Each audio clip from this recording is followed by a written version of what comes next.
2750।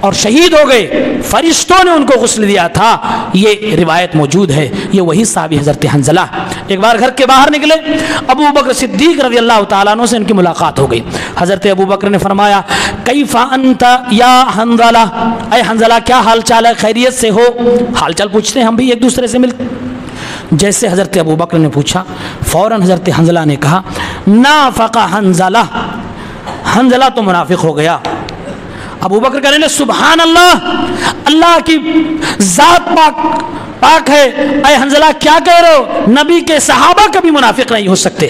سبحان اللہ کا یہ جو ابو بکر صدیق نے کہا، اس کا مفہوم اور اس سے استنباط یہ ہے کہ سبحان اللہ کیوں ابو بکر صدیق نے کہا، اس لیے کہ اے حنظلہ اللہ کی ذات تمام قسم کے عیب سے نقص سے پاک ہے، نبی کے صحابی کبھی بھی منافق نہیں ہو سکتے ہیں، اور تم نبی کے صحابی ہو، اللہ تعالیٰ اگر نبی کے صحابی منافق ہونے لگے تو گویا کہ اللہ تعالیٰ کے چھان پٹک میں کمی اور نقص آ جائے گی۔ اس لیے فرمایا ابو بکر سبحان اللہ، حنظلہ کیف تقول، کیا کہہ رہے ہو، وماذا تقول، کیا کہہ رہے ہو؟ تب انہوں نے اپنی وجہ بتائی، کہا چونکہ سیدنا ابو بکر حالت ہماری یہ ہے، میرے دماغ میں ایک بات آئی ہے، میں پریشان ہوں، کیا ہوا؟ کہا جب اللہ کے نبی کی مجلس میں بیٹھے رہتے ہیں، جب ہم قرآن کی تلاوت کرتے ہیں، اللہ کے نبی صلی اللہ علیہ وسلم کی باتوں کو دہراتے ہیں تو ہمارا ایمان بڑھا ہوا ہوتا ہے، اس کا لیول ہائی ہوتا ہے، اور جیسے ہی اپنے گھر میں، اپنے کاروبار میں، اپنی دنیا میں چلے جاتے ہیں، ایمان ہمارا وہ نہیں باقی رہتا جو نبی کے پاس نبی کی مجلس میں قرآن پڑھتے ہوئے ذکر و اذکار کرتے ہوئے باقی رہتا ہے۔ کہا یہی پرابلم، اسی لیے میں نے یہ بات کہی۔ ابو بکر کہنے لگے حنظلہ یہی حالت تو ہماری بھی ہے، تو چلو اللہ کے نبی صلی اللہ علیہ وسلم کے پاس۔ اب دونوں حضرت حنظلہ ابو بکر صدیق دونوں اللہ کے نبی صلی اللہ علیہ وسلم کے پاس پہنچے۔ پھر حضرت حنظلہ یہاں پر بولتے ہیں اور کہتے ہیں اللہ کے نبی یہ معاملہ ہے، مجھے ڈر ہے میں منافق ہو گیا۔ کیوں، کیا ہوا حنظلہ؟ کہا اللہ کے نبی آپ کے پاس رہتا ہوں ایمان بڑھا رہتا ہے، جیسے گھر جاتا ہوں، بچوں میں جاتا ہوں، کاروبار میں جاتا ہوں، دنیا میں جاتا ہوں تو ایمان وہ نہیں رہتا جو آپ کی مجلس میں ہوا کرتا ہے، اسی سے مجھے ایسا لگ رہا ہے۔ اب اللہ کے نبی کا جملہ سنو، اللہ کے نبی نے فرمایا قسم اس ذات کی جس کے ہاتھ میں محمد رسول اللہ کی جان ہے، جس کیفیت میں، جس سچویشن میں، جس ایمان کے لیبل پہ تم لوگ میری مجلس میں اور ذکر و اذکار کرتے ہوئے تلاوت کرتے ہوئے رہتے ہو، اگر اسی طرح 24 گھنٹہ رہنے لگو، اسی طرح اپنے گھروں میں، اپنی دکانوں میں اور اپنے بازاروں میں، اپنی دنیا کے کاروباروں میں رہنے لگو، لصافحتکم الملائکہ فی طرقکم وفی فرشکم، تو اللہ کے فرشتے تم سے مصافحہ کرنے لگیں گے، تمہارے بستروں پہ جا کر، تمہارے راستوں میں جا کر۔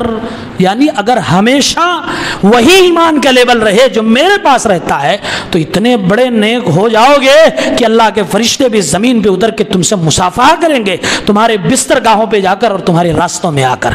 فرمایا حنظلہ ساعتن و ساعتن، ساعتن و ساعتن، ساعتن و ساعتن، 3 بار آپ نے فرمایا حنظلہ ایمان ہے کبھی گھٹتا ہے کبھی بڑھتا ہے، سنو گے تو بڑھے گا، سیکھو گے تو بڑھے گا، اور سمجھو گے تو بڑھے گا، اور اگر مست ہو جاؤ گے، غافل ہو جاؤ گے تو گھٹنے لگے گا۔ یہ اللہ کے نبی نے حضرت حنظلہ کو سمجھایا۔